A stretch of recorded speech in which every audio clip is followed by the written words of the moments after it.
Today, we're continuing the story of Erica, a woman who has been through an experience that is impossible for most of us to imagine.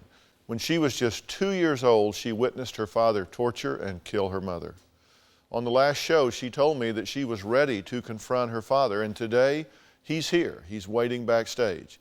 In just a few minutes, she's going to face him for the first time in over 20 years. Now, Erica's sister Rachel is also here and is very conflicted about seeing the man who took her mother's life.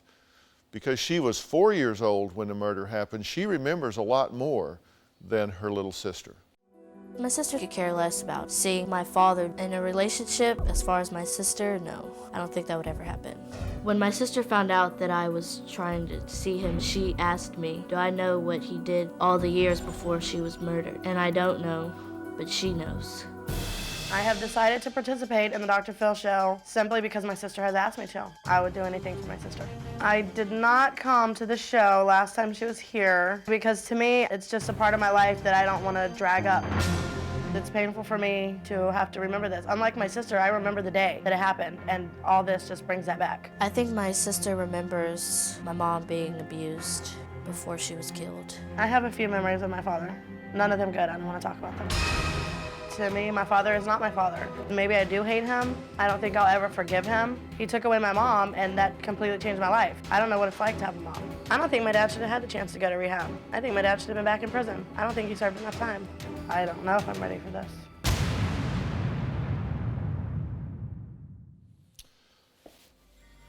All right, Erica, your dad's not out here yet. Your father's not out here. It's just you and me.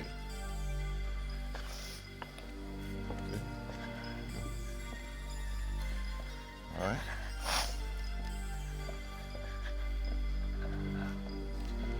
Sister's right here.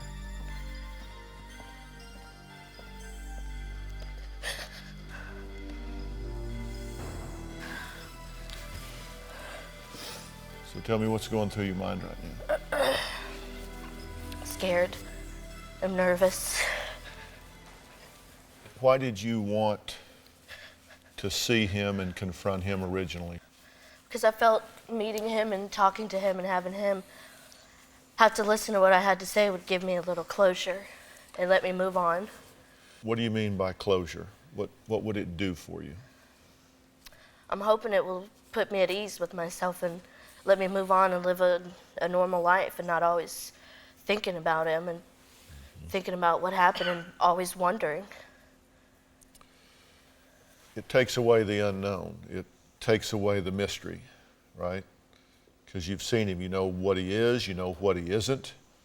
You don't have any grand expectations for meeting him. You're not envisioning that he re-enters your life and that y'all have a loving family. And sometimes I feel like that's what I want, and I don't know why I feel that way about someone who did that. And your thinking is that if you meet him, that some of this will crystallize, some of it will be clarified for you. So that's what you mean by closure. You'll define some of those feelings. Because you may see him and feel nothing but hatred and disgust.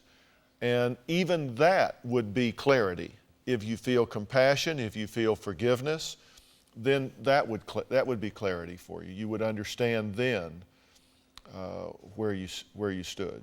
I just want to know what kind of person that he is. Right. And he may be a person I don't never want to see again. Right. Rachel, what do you think? Do you want to meet your father? No. I totally respect that. And whatever you want to do is exactly what's going to happen. Because you don't owe him a damn thing. Nothing. Zip, zero. Nothing.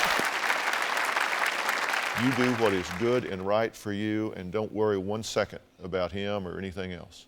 Do you have a story or a question for me? Click the link in the description and tell me what in the world is going on.